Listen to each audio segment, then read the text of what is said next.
Hello guys, இந்த வீடியோல heavenly demon மேன்வாவோட 42வது episode explanation தான் பார்க்க போறோம். மற்ற 41 எபிசோட் எக்ஸ்பிளனேஷன் பார்க்காதவங்க லிங்க் டிஸ்கிரிப்ஷன்ல கொடுத்துருக்கேன், போய் செக் பண்ணி பாருங்க. அதுக்கப்புறம் யாராச்சும் இந்த வீடியோக்கு லைக் பண்ணாம பார்த்தீங்கன்னா மறக்காம லைக் போட்டு பாருங்க. அப்பதான் இந்த வீடியோ நிறைய பேர் ரெக்கமெண்ட் பண்ணும், எனக்குமே வீடியோ போறதுக்கு ஒரு மோட்டிவேஷன் இருக்கும். போன சாப்டர்ல ஹீரோவோட அந்த காம்படிஷனுமே வந்துட்டு ஆரம்பிச்சிருக்கும். நம்ம கிறிஸ் இருந்து ஈஸியா ஜெயிச்சிருப்பான், மற்ற 3 பேருமே ஜெயிச்சிருந்திருப்பாங்க. அதுக்கப்புறம் என்ன நடக்குது அப்படின்ட்டு இந்த வீடியோல பார்க்கலாம்.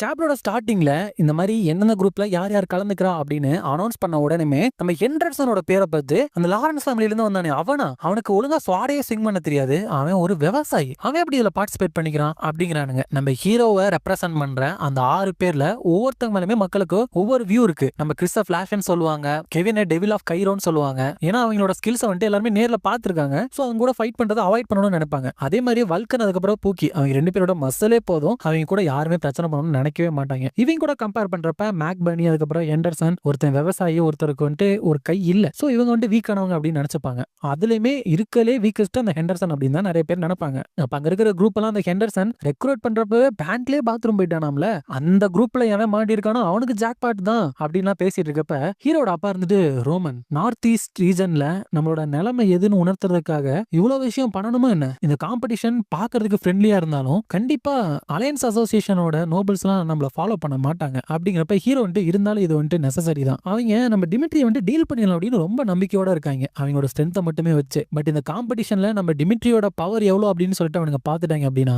அப்புறம் தானாவே கீழ்படிஞ்சிருவானுங்க. கடைசியில இந்த நார்த் ஈஸ்டர்ன் ரீஜனே நம்மளோட கைக்குள்ள வந்துடும் அப்படிங்கிற. அதுக்கப்புறம் 5வது குரூப்போட ஃபர்ஸ்ட் ரவுண்ட் ஹெண்டர்சன், அதுக்கப்புறம் டெய்லர், இவங்க 2 பேருக்கு கடையில தான் நடக்குது. அப்ப அந்த ஆடியன்ஸ்லாம் அந்த டெய்லர் அப்படிங்கிறவன் ஒரு ஆரா ஸ்வாட்ஸ்மேன், சோ ஹெண்டர்சன்லாம் ஜெயிக்கிறதுக்கு வாய்ப்பே கிடையாது அப்படின்றானுங்க. அந்த டெய்லர் அப்படிங்கிறவன் நம்ம ஹெண்டர்சனோட ஃப்ரெண்டு. அவன் இருந்துட்டு பார்த்து ரொம்ப நாள் ஆச்சுல, கடைசியா பாக்குறப்ப உனக்கு வந்துட்டு நான் விவசாய தோட்டத்துல ஹெல்ப் பண்ணிட்டு இருந்தேன், அங்க இருக்கிற டூல்ஸை பிடிச்சிட்டு இங்க ஸ்வாட பிடிச்சிட்டு இருக்கேன்னு என்னால நம்பவே முடியல. பட் எனக்கு வேண்டப்பட்டவங்கனால சொல்றேன், ரீசெண்டா ஒரு என்லைட்மெண்ட்னால நான் 2 ஸ்டார் ஆரா ஸ்வாட்ஸ்மேனா மாறினேன். சோ தேவையில்லாம எதுக்கு ஒன் சைடடா ரத்தம் சிந்தனும், இப்பயே இந்த ஃபைட்ல இருந்து கிவ் அப் பண்ணிடு அப்படிங்கிறப்ப ஹெண்டர்சன் வந்துட்டு உனக்கு ஞாபகம் இருக்கிற ஹெண்டர்சனை நீ மறந்துரு, நீ ஒரு செகண்ட் என்ன வந்துட்டு ஈஸியா ஹேண்டில் பண்ணணும்னு நினைச்சாலும் அந்த சான்ஸை பயன்படுத்தி உன்னை டிஃபீட் பண்ணிடுவேன் அப்படிங்கிறப்ப டெய்லர் இருந்துட்டு அப்படின்னா இதை வந்துட்டு நீ ரெக்ரெட் பண்ண மாட்டேன்னு நினைக்கிறேன் அப்படிங்கிறப்ப ஸ்டார்ட்னு சொன்ன உடனேயுமே ஹெண்டர்சன் வந்துட்டு பயங்கர ஸ்பீட்ல வந்துட்டு அட்டாக் பண்ண வந்துடுறான். டெய்லர் இருந்துட்டு என்ன ஒரு ஹெவி அட்டாக், இவன் ஒன்னும் அட்டாக்க சும்மா இமிட்டேட்லாம் பண்ணல, இது ஒரு ஆரா ஸ்வாட் டெக்னிக் அப்படிங்கிறப்ப ஹெண்டர்சன் அதே மாதிரி தான் பண்ணியிருக்கான். ஹெண்டர்சன் வந்து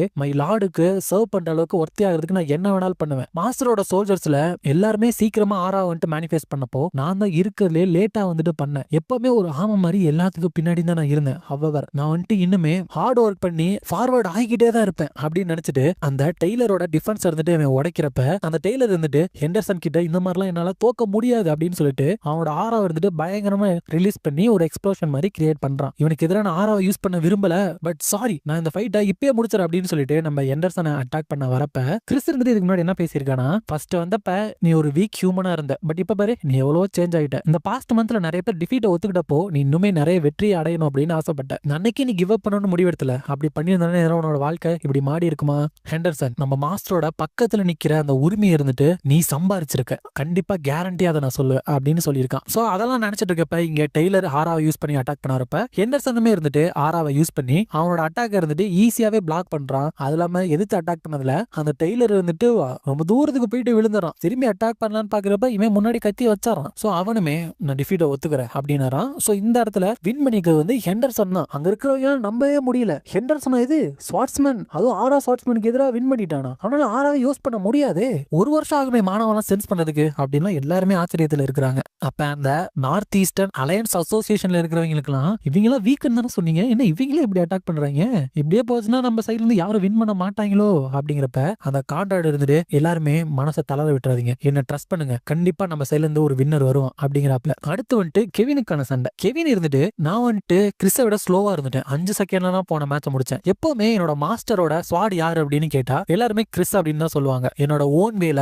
மாஸ்டருக்கு என்னோட வேல்யூ வந்து நான் உணர்த்துறேன் அப்படிங்கிறான். அப்ப இவன் கூட சண்டை போற மைல்ஸ் அப்படிங்கிறவன் என்னோட ஆப்போனன்ட் டெவில் ஆஃப் கைரோ, அதனால ஸ்டார்டிங்ல இருந்து என்னோட ஃபுல் பவர்ல தான் யூஸ் பண்ணணும் அப்படின்னு சொல்லிட்டு ஆரா வச்சு அட்டாக் பண்றப்ப கெவின் இருந்துட்டு அதுல இருந்து ஈஸியா தப்பிச்சிடறான். அதுக்கப்புறம் வந்துட்டு மறுபடியும் இவனை வயிற்றுலயே அட்டாக் பண்ணிடுறான். மறுபடியும் யூ டேம் ராட் அப்படின்னு சொல்லிட்டு கெவின் அட்டாக் பண்றப்ப அட்டாக் மேலேயே படல, ப்ளீஸ் ப்ளீஸ் அட்லீஸ்ட் ஒரு அட்டாக்காச்சும் அவன் மேல பற்று அப்படின்னு இருக்கிறப்ப அவனோட மூஞ்சிலேயே அவனோட ஃபேக் ஸ்வாட வச்சு கெவின் இருந்துட்டு குத்திரான். நினைக்கிறான் இது ஃபேக் ஸ்வாட் தான், இந்த இம்பாக்ட் இந்த அளவுக்கு இருக்கு, நான் எப்படியாச்சும் டாச் பண்ணணும் அப்படின்னு நினைக்கிறான். பட் அவனால ஒரு அட்டாக்ல இருந்து கூட தப்பிக்கவே முடியல. என்னால எப்படி இந்த மான்ஸ்டருக்கு எதிராக வின் பண்ண முடியும் அப்படின்னு நினைச்சிட்டு நான் சரண்டர் ஆகிறேன், ப்ளீஸ் விட்டு நான் சரண்டர் ஆகிறேன் அப்படின்னு சொல்லிடுறான். சோ இந்த மாதிரி கெவின் இருந்துட்டு ஆப்போனன்ட்டோட அந்த சண்டை போடுற நம்பிக்கையவே உடைச்சு இந்த மாதிரி தான் யூஸ்ஃபுல்லா இருக்க முடியும் அப்படின்னு அவனோட ஒர்த்தை ப்ரூவ் பண்றான். அடுத்த ரவுண்டுக்குமே முன்னேறிட்டான். இதோட இந்த சாப்டர் வந்துட்டு முடியுது.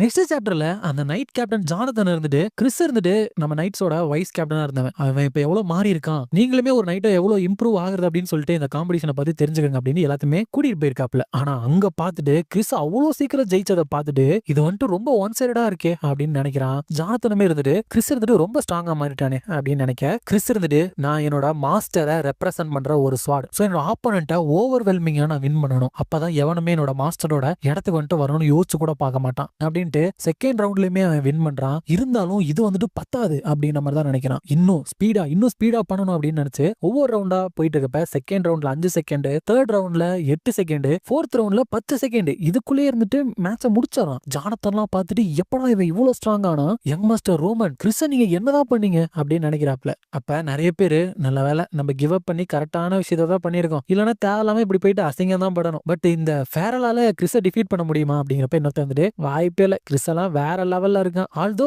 அவனால 10 செகண்ட் தாக்கு பிடிக்க முடியல, இதுக்கு முன்னாடி இருந்தவங்களோட கம்மியா இருந்துட்டு இவன் போக மாட்டான்ல அப்படிங்கிறப்ப இன்னொருத்த இருந்துட்டு அதெல்லாம் 30 செகண்ட் இருப்பான், அதுக்கு ஒரு சில்வர் காயின் நான் பெட் பண்றேன் அப்படிங்கிறப்ப அந்த ஃபேரல் அப்படிங்கிறவன் தான் நம்ம கிறிஸ் கூட சண்டை போட போறான். அவன் வந்துட்டு என்னால கிறிஸை வந்துட்டு டிஃபீட் பண்ண முடியல, நம்பிக்கை வைக்க முடியல, ஆனா தாக்கு பிடிக்க முடியும், அட்லீஸ்ட் ஒரு நிமிஷத்துக்காச்சும் நான் தாக்கு பிடிக்கணும், அப்பதான் இருக்கிறவங்களுக்கு என்னோட எக்ஸிஸ்டன்ஸ் ஆச்சும் புரியும் அப்படின்னு நினைக்கிறப்ப இந்த குரூப் 1ல லாஸ்ட் ரவுண்ட் இதுதான் ஸ்டார்ட் அப்படின்னு சொன்ன உடனே ஒரே செகண்ட்ல கிறிஸ் இருந்துட்டு அந்த ஃபேரல இருந்துட்டு டிஃபீட் பண்ணிடுறான். அங்க இருக்கிற எல்லாருமே பயங்கர ஷாக் ஆயிட்டாங்க. நிறைய பேத்துக்கு கிறிஸ் இருந்துட்டு அவனோட ஸ்வாட வெளியே எடுத்தது கூட தெரியல. சோ குரூப் 1ல வந்துட்டு இதனால கிறிஸ் இருந்துட்டு ஜெயிச்சான், அதனால அவனுக்கு பயங்கரமா கைத்தட்டு கொடுங்க அப்படின்லாம் அங்க சொல்லிட்டு இருக்காங்க. சோ மொத்தமா இவனோட 5 ரவுண்ட வெறும் 27 செகண்ட், மொத்தமே 27 செகண்ட்ல தான் முடிச்சிருக்கான். சோ இதுவே அந்த நார்த் ஈஸ்டர்ன் அலையன்ஸ் அசோசியேஷனை ஹாரர்ல தள்ளுறதுக்கு போதுமானதா இருக்கு. அதே மாதிரி குரூப் 2ல இருந்துட்டு கெவினுமே ஓவர்வெல்மிங் விக்டரியை தான் அடைஞ்சிருக்கான். குரூப் 3, 4லயுமே வால்கன் அதுக்கப்புறம் பூக்கி இவங்க தான் ஜெயிச்சிருக்காங்க. குரூப் 5ல தான் யாருமே எக்ஸ்பெக்ட் பண்ணாத நம்ம ஹெண்டர்சன் இருந்துட்டு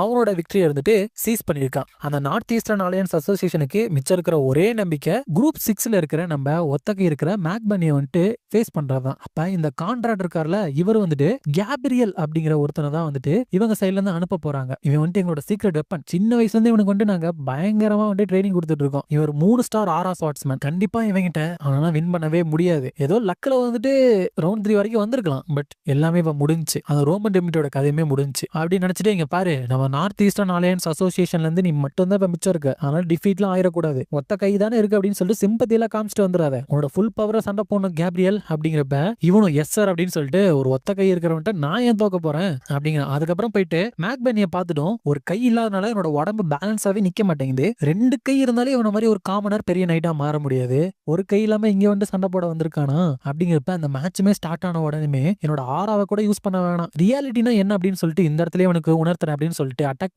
பண்ணி பின்னாடி தள்ளிட்டே போயிட்டு இருக்கான். இந்த அட்டாக்கை மட்டும் ஸ்டாப் பண்ணணும்னா கண்டிப்பா ரைட் சைடு தான் இவன் டாச் பண்ணணும். அப்ப ஒரே ஒரு கை மட்டும் தான் யூஸ் பண்றான் அப்படிங்கறனால அந்த சைடு இருந்துட்டு கம்ப்ளீட்டா அட்டாக் பண்றதுக்கு ரெடியா இருக்கும் அப்படின்னு நினைச்சிட்டு இட்ஸ் ஓவர் அப்படின்னு சொல்லிட்டு அவனோட பிளான் படியே அட்டாக் பண்ண போறான். ஆனா அவர் இருந்துட்டு டிஃபரெண்டா மூவ் பண்ணி அந்த அட்டாக் இருந்துட்டு தடுத்துறாப்ல.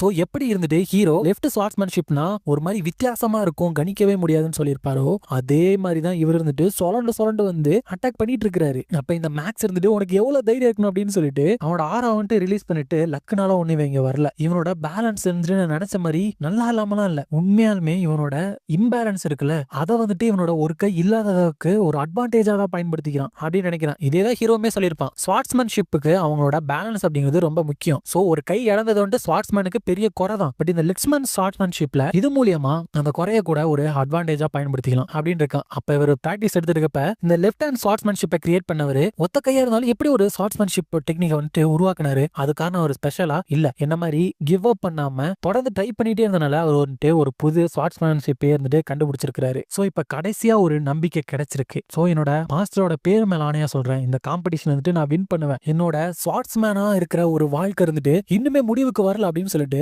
அவருமே இருந்துட்டு ஆரா வந்துட்டு யூஸ் பண்ணி அட்டாக் பண்ண வராரு. அந்த கேப்ரியல் இருந்துட்டு அதை தடுக்கலாம் அப்படின்னு ட்ரை பண்றான், பட் அவனால முடியல. அதனால நம்ம மேக்பனி இருந்துட்டு வந்துட்டு ஜெயிச்சிட்டாரு. இவர் வந்துட்டு ரோமன் டிமிட்ரி எனக்கு இந்த புது வாழ்க்கையை கொடுத்ததுக்காக உனக்கு நான் சின்சியரா தேங்க் பண்ணிக்கிறேன் அப்படின்னு நினைக்கிறாப்ல. அதோட இந்த சாப்டர் வந்துட்டு முடியுது. இந்த வீடியோ பிடிச்சிருந்தா மறக்காம லைக், ஷேர் அண்ட் சப்ஸ்கிரைப் பண்ணிருங்க. உங்களை நான் அடுத்த வீடியோல பாக்குறேன்.